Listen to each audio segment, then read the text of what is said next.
네, 그럼 계속해서 변호사와 취재기자와 함께 이야기 이어가도록 하겠습니다. 지금 윤 대통령이 구속된 상황인데요. 한번 저희가 준비한 자료 한번 보겠습니다. 앞으로의 예정 상황을 준비한 자료인데요.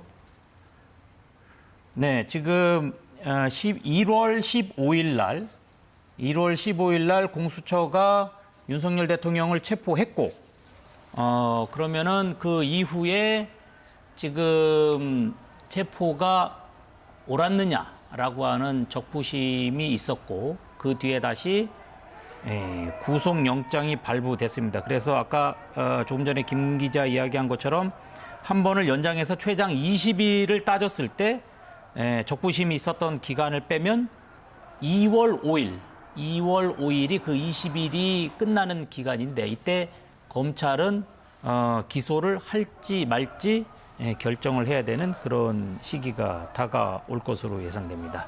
자, 변호사님, 이거 여쭤보겠습니다. 지금 윤석열 대통령 측은 지난번에 체포영장이 발부됐을 때 이 체포영장 발부가 옳으냐, 이거 틀리다 해가지고 적부심을 청구했었는데, 지금 이제 구속영장이 발부가 됐습니다. 지금 어떻게 됩니까? 이 구속영장이 발부된 것이 옳으냐 그르냐, 이런 부분에 대해서도 적부심을 청구할 수 있는 거 아닙니까? 영장실질심사, 이른바 구속 전 피의자 신문 제도에 의해서 일단 영장이 발부된 피의자는 구속 적부심사 제도를 통해서 다시 한번 사법부의 판단을 받을 수가 있습니다. 네. 그러면은 어떻게 됩니까? 지금 윤 대통령 측은 이번 영장 발부에 대해서도 지금 굉장히 반발하고 있는 상황인데, 김 기자 어떻습니까? 지금 윤 대통령 측은 계속 공수처의 수사가 불법이라고 하는 주장을 이어가고 있죠. 네, 그렇습니다. 윤 대통령 측은 이번 영장 발부에 대해서도 상당히 격양된 목소리를 냈고요. 통상적으로 이런 사법부의 판단에 대해 판사의 판단을 존중한다, 이런 말이 나오지 않을 정도라고 했습니다.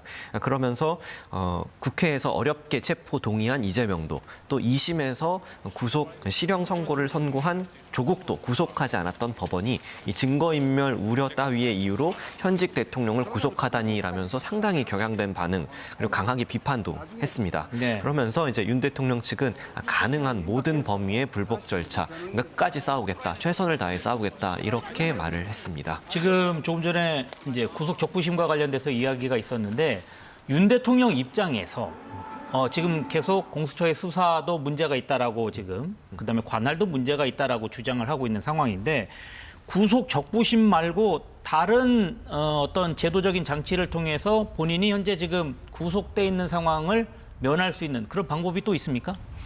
일단은 말씀해 주신 것처럼 구속 적부심이 가장 먼저겠죠. 네. 그래서 윤 대통령 측은 당연히 구속 적부심을 청구할 것이다, 이렇게 밝혔는데요. 다만 이 시점에 대해서는 아마 오늘이 아니라 오늘 서면 준비를 해야 해서 빠른 시일 내에 하겠다, 이렇게 밝혔습니다. 네. 구속 적부심은 법원이 구속 여건과 절차에 관한 법규를 위반했느냐 아니냐를 따져보는 심사로, 여기서 만약 인용이 되면 구속이 취소되고 석방이 될 수 있습니다. 네. 또 한 가지 제도가 있는데, 윤 대통령 측은 이 기소 전 보석이라고 불리우는 하나의 제도인데요. 이 보증급 납입 조건부 석방, 이런 것도 한번 청구를 해볼 수 있지 않겠느냐, 이런 예상도 있는 상태고요. 네. 그리고 그 말씀해 주신 것처럼 만약에 검찰이 결국 기소를 하지 않는다면 20일 내에 기소를 하지 않는다면 석방이 되는 거고요. 그렇죠. 만약에 기소를 하게 된다면 이 1심 재판의 구속 기한으로 다시 넘어가게 되는데, 이게 6개월입니다.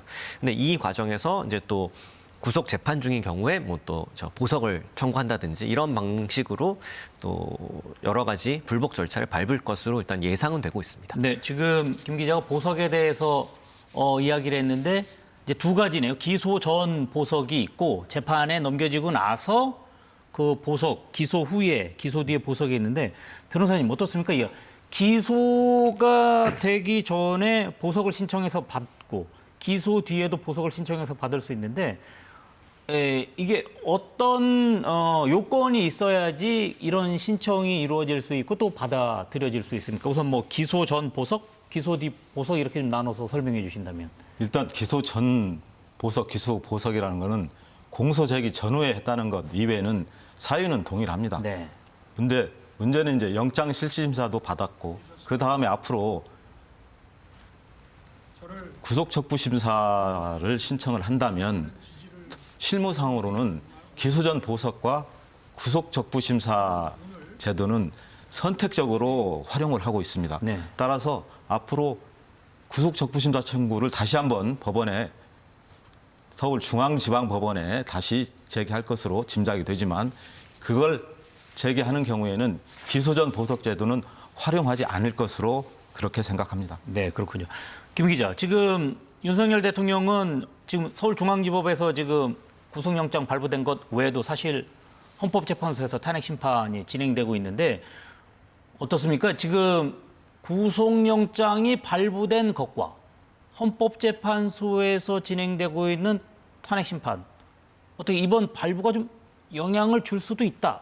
어떻게 봐야 되나요? 네, 일단 그 영장을 발부한 게 서울 서부지방법원이 이번에 이제 영장 발부는 서울 서부지방법원에서 했습니다. 그렇죠. 그리고 이 동시에 이제 탄핵 심판이 헌법재판소에서 진행이 되고 있는데 원론적으로 먼저 말씀을 드리면 이 두 개는 완전 별개다. 이 서부지방법원에서 진행되고 있는 건 형사사법 시스템 상의 어떤 법정에 서게 되는 이런 절차이고 이 헌법재판소의 헌법재판은 그야말로 헌법 위반 여부를 따지는 탄핵 심판이다. 이렇게 구분해서 좀 볼 수가 있을 것 같습니다. 네. 다만 그렇다고 해서 영향이 아예 딱 단절돼 있다, 아예 없다 이렇게 보기는 조금 어렵다고 보는 것이 일단 이 탄핵 소추안의 핵심 사유였던 것이 이 비상계엄 선포 아니겠습니까? 근데 이거에 대해서 일단 법원이 한번 심사를 했다 이런 것들이 굉장히 중요하고요. 네. 또 이미 헌법재판소가 이 수사 기록들을 또 요청을 했다는 말이죠. 근데 이 수사 기록을 바탕으로 법원이 한번 판단을 했다. 이건 어느 정도 의미를 가질 수 있다고 볼 수 있는 거고요. 이에 대해서 또 이 탄핵 심판 3차 변론 기일이 오는 21일 열릴 예정인데 양측이 이번 영장 발부를 두고도 아마 그 법정에서 치열하게 좀 다툴 것으로 예상이 되고 있습니다. 또한 이 헌법재판소의 그 탄핵 절차에 대해서 이 박근혜 전 대통령이 앞서서 이 수사기관에 좀 출석하지 않고 여러 가지 좀 비협조적이었던 태도 자체를 헌법재판소가 지적을 하면서 이 탄핵 사유로 적시를 하기도 했거든요. 그러니까 네. 헌법소의 의지가 없어 보인다 이런 취지로 설명을 했었습니다. 그런 점을 비춰보면 이번 영장 발부 과정, 그러니까 체포영장 집행과 구속영장 청구 그리고 구속영장 자체에도 어떤 이 강하게 비판하는 이런 일련의 과정이 헌법재판관들에게 어떤 영향을 미칠 수도 있다 이런 분석도 나오고 또 한 가지 말씀드려야 할 점은 이제 헌법재판소가 만약에 탄핵 심판을 기각을 한다면 즉시 현직 대통령을 업무에 복귀하게 되지 않겠습니까? 그런데 이것과 지금 재판은 별개니까 네. 지금 현재 윤 대통령은 수감 중인데 수감 중인 윤 대통령이 현직 대통령으로서 우리나라 국정 운영 전반을 운영해야 되는 이런 상황이 오게 됩니다. 이런 상황에 대해 또 헌법재판관들이 어떻게 판단할지 이런 것도 좀 지켜봐야 될 것 같습니다. 네, 알겠습니다. 오늘 두 분 이야기 여기까지 듣겠습니다. 문철기 변호사님, 김태훈 기자, 고맙습니다. 네.